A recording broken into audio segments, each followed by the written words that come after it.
Assalamu alaikum wa rahmatullahi wa barakatuh. Alhamdulillah, we are very happy to meet again on the Islamic Notes channel, where we together bring Islamic values to life through stories that are full of meaning and life lessons.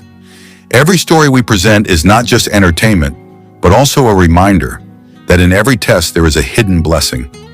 In every step, there is an opportunity to get closer to Allah. These stories teach us to remain patient, steadfast in goodness, and always be grateful for every provision of His.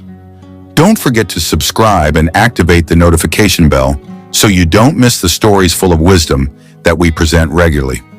Support from all friends means a lot to us to continue presenting useful and inspiring Islamic content. Let's start the story. Malta, a small island nation in the Mediterranean Sea, may not come to mind often when discussing the Islamic world. With a predominantly Roman Catholic population and a long history as part of the Christian European world, Malta has a unique role as a bridge between Europe and North Africa. However, beneath its beautiful beaches and baroque architecture lies a Muslim community that is slowly but surely making its presence felt. Early history of Islam in Malta. The traces of Islam in Malta date back to the 9th century AD, when Arabs from North Africa conquered the island in 870. For more than 2 centuries, Malta was under Muslim rule, bringing with them Islamic cultural, linguistic, and architectural influences. Although Malta was later recaptured by the Normans from Sicily in the 11th century, the influence of Islam remained even in the Maltese language, which still contains many Arabic words to this day. However, after the Christian conquest, especially under the Knights of the Order of St. John in the 16th century, Islam was gradually suppressed and almost disappeared from public life. For centuries, it was a virtually invisible minority. Today, Islam is a minority religion in Malta. Out of a population of around 520,000, only around 3,000 to 4,000 are Muslims, or less than 1% of the total population. Most Muslims in Malta are immigrants, either from North African countries, such as Libya and Tunisia, or from South Asia, such as Pakistan and Bangladesh. There are also a small number of converts who are native Maltese. The Muslim community in Malta is generally peaceful and secure, although they face challenges in terms of social representation, religious education, and the construction of places of worship. The only major mosque in Malta is the Malta Islamic Center located in Corradino, Paola. The mosque was built with assistance from the Libyan government in 1978 and serves as a center for religious and social activities for Muslims there. In addition to the mosque, the center also houses an Islamic school and a space for various community activities. This is where Muslims hold congregational prayers, celebrate holidays such as Eid al-Fitr and Eid al-Adha, and hold Islamic education classes for children and adults. As a small minority, Muslims in Malta still face a number of challenges. One of the most prominent is the lack of adequate places of worship outside of Paola, especially in and around the capital Valletta. In addition, negative stereotypes about Islam that often appear in Western media also sometimes affect public perceptions of the Muslim community. However, there are also efforts by the Maltese government and civil society organizations to encourage better integration. The Maltese government recognizes Islam as one of the official religions in the country and grants Muslims freedom of religion. Muslim children are allowed to opt out of Catholic religious lessons in public schools, and Muslim communities can apply for permits to hold religious activities openly. Some local Muslims have also begun to engage in interfaith dialogue, establish good relations with the Catholic community, and participate in social activities to show that Islam is a religion of peace and full of human values. The phenomenon of converts or Maltese people who embrace Islam has also begun to emerge, although in small numbers. They are generally attracted to Islam after undergoing a spiritual search or through personal relationships with Muslims. The younger generation of Muslims in Malta are also beginning to show their Islamic identity more openly, while still prioritizing an attitude of tolerance and social integration. Social media and wider access to information have helped young Maltese Muslims connect with the global community, learn more about Islam, and at the same time face the challenges of identity as Muslims in a secular European country. Thousands of Maltese convert to Islam, a spiritual phenomenon that cannot be ignored. Thousands of Maltese have converted to Islam in the past decade. From the quiet old towns to the modern streets of Valletta, the once unfamiliar call to prayer is now recognizable. Names like Muhammad, Aisha, and Omar are appearing on civil documents. And most surprising of all, many of them are native Maltese, descendants of Catholic families who have practiced the faith for hundreds of years. The rise of Islam in Malta is not the result of propaganda, nor is it the result of political power or cultural pressure. It comes from an inner search, from a thirst for truth, from questions left unanswered by modern life. Many Maltese converts say they began questioning the old teachings as teenagers. They saw the contradiction between formal church life and the true spirituality they were seeking. Others opened up when they interacted with Muslim immigrants who came to work in Malta. They discovered a friendly, strong family values and a disciplined way of praying that made them ask themselves, what is the secret of their lives? Then they started reading the Quran, the Hadith, the history of the Prophet Muhammad, and that's where the big change began. Claire, a 34-year-old Maltese woman, used to be active in her church community, but after going through a difficult time in her life, she began searching for deeper meaning. I found great peace in prayer, she says. It was like talking directly to God without any intermediaries. There were no empty rituals, it was just me and him. Liam, a young Maltese man who used to be active in the nightlife, says that Islam saved him from his emptiness. I was looking for something that would give me direction. I found Islam not as a foreign culture, but as a light that guided my life, he says with tears in his eyes. They are not one and only cases. According to unofficial data from Muslim community centers in Malta, at least 2,500 to 3,000 native Maltese have embraced Islam in the past 10 years. This number continues to grow every year and is expected to increase as the younger generation opens up to interfaith spiritual pursuits. The Islamic Center of Malta in Corradino, Paola, is now not only a place of worship, but also a center for learning and strengthening the faith of converts. Every week, introductory classes are held, especially for Maltese who are interested in learning about Islam. Books, open discussions, and Islamic studies are offered in English and Maltese. For converts, the community is a place of refuge and faith strengthening. Many face pressure from their families, even social exclusion. But the support of fellow Muslims, both immigrants and locals, is a source of strength. At first, I was afraid that my family wouldn't accept me, says Joseph, who has now changed his name to Yusuf. But over time, they saw that I was changing into a better person, more patient, not drinking, more responsible. Slowly, they began to respect my choice. Despite the growing number of converts, life as a Muslim in Malta is not without its challenges. Islam is still often misunderstood by some in the media and the public. Symbols of Islam, such as the hijab or beard, sometimes trigger negative comments, although that is changing with increasing awareness in interfaith education. The Maltese government itself, which upholds the value of religious freedom, provides space for Muslims to practice their faith.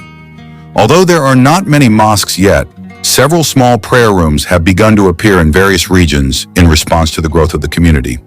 Most encouragingly, many of these converts have not only embraced Islam personally, but have also actively spread the peaceful message of Islam through social media, seminars, and even art and music. Islam has not only grown as an identity, but also as a spiritual expression that lives in contemporary Maltese culture. This phenomenon seems to be a repetition of history.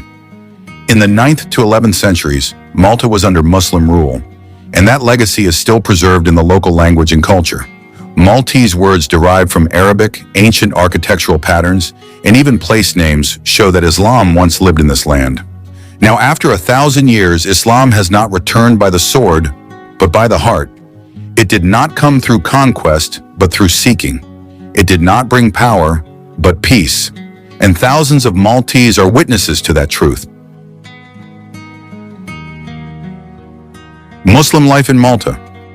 With a population of around 3,000 to 4,000, less than 1% of the country's population, Muslims in Malta are not the majority, but they are a reflection of resilience, adaptability, and courage in upholding their faith in a country where the majority of citizens follow other religions.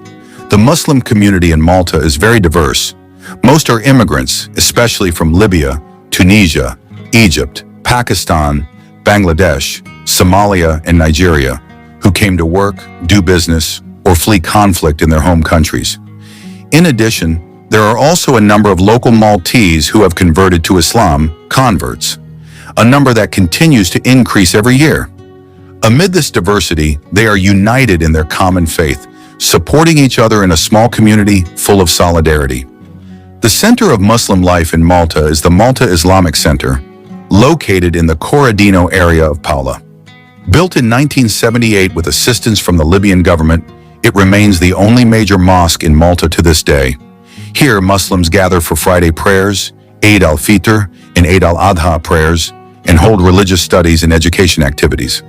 In addition to the main mosque, there are also several small prayer rooms scattered around towns such as Marsa, Masida, and Birkirkara, usually small spaces rented by the community for daily prayers. However, the limited number of places of worship remains a challenge. In towns far from Paola, Muslims often have difficulty finding a place to pray together, especially during Ramadan or Islamic holidays. At the Islamic Center, there is a weekend school for Muslim children where they are taught to read the Quran, basic fiqh, and Islamic history. This activity is very important for Muslim families who want to maintain their children's religious identity in a secular environment. For converts, there are introductory Islamic classes in English and Maltese, as well as spiritual guidance from imams and community volunteers. Many of them actively share their spiritual journeys, becoming an inspiration to fellow seekers of truth. Ramadan is a very special time for the Maltese Muslim community. While fasting in a non-Muslim environment can be challenging, the holy month actually brings together members of the community. Mosques hold daily iftars, Taraweeh prayers, and Quran readings throughout the night. Living as a Muslim in a non-Muslim majority country certainly has its challenges. One of the biggest challenges is the cultural divide and the lack of understanding of Islam in society. Although Malta legally guarantees freedom of religion, Muslims often face negative stereotypes, especially women who wear the hijab or men who dress traditionally in Muslim clothing. Muslim women who wear the hijab sometimes receive curious looks or snide comments. However, many choose to remain steadfast in their identity. "My hijab is not a restriction, it is my freedom as a woman," says Salima, a Tunisian Muslim student living in Masida. The availability of halal food is also a challenge. While there are some shops and restaurants that serve halal food, the choices are limited. As a result, many Muslim families prefer to cook at home and share information about trusted halal shops. Despite being a minority, Muslims in Malta try to actively contribute to the social and economic life of the country. Many of them work in the service, construction, health, and education sectors. Some also open restaurants, grocery stores, and other service businesses. Moreover, the Muslim community is active in social activities, such as community service, charity work, and interfaith dialogue. Several local Islamic organizations even regularly hold open discussions about Islam for non-Muslims, as a form of education and an effort to strengthen tolerance. It is also important to note that Muslims in Malta are not just guests, but have become part of the community. Their children were born in Malta, speak Maltese and English, and grow up with friends from various backgrounds. This second generation is now building their own identity as Muslims and passionate Maltese citizens. Being a Muslim in Malta is not an easy journey. It is a struggle to maintain faith amidst the flow of secularism and different views. But that is precisely where their strength lies. Their steadfastness in carrying out worship, building strong families, and maintaining noble morals in the midst of a pluralistic society is clear evidence that Islam does not need a majority to be a light. The development of mosques in Malta. But who would have thought behind the church bells, now the call to prayer can be heard. Slowly but surely, mosques in Malta began to grow, becoming a symbol of the revival of Islam in a country that for centuries was synonymous with Christianity. The development of mosques in Malta began at the end of the 20th century. After years of Muslims carrying out their worship in limited conditions, finally in 1978, the Malta Islamic Center was established in Corradino, Paola. This mosque was built with the assistance of the Libyan government at that time, especially under the leadership of Muammar Gaddafi, who wanted to support the Muslim community abroad. This mosque is not just a place of worship. Inside there are classrooms, organizational offices, a public kitchen, and also a weekend school for Muslim children. For more than 4 decades, this mosque has been the only official mosque in Malta, and to this day remains the largest center of religious activity for Muslims in the country. As the number of Muslims in Malta increases, both immigrants, students, workers, and converts, the need for places of worship also increases. The central mosque in Paola is no longer able to accommodate all Muslim activities, especially during the month of Ramadan, Eid prayers, or other major events.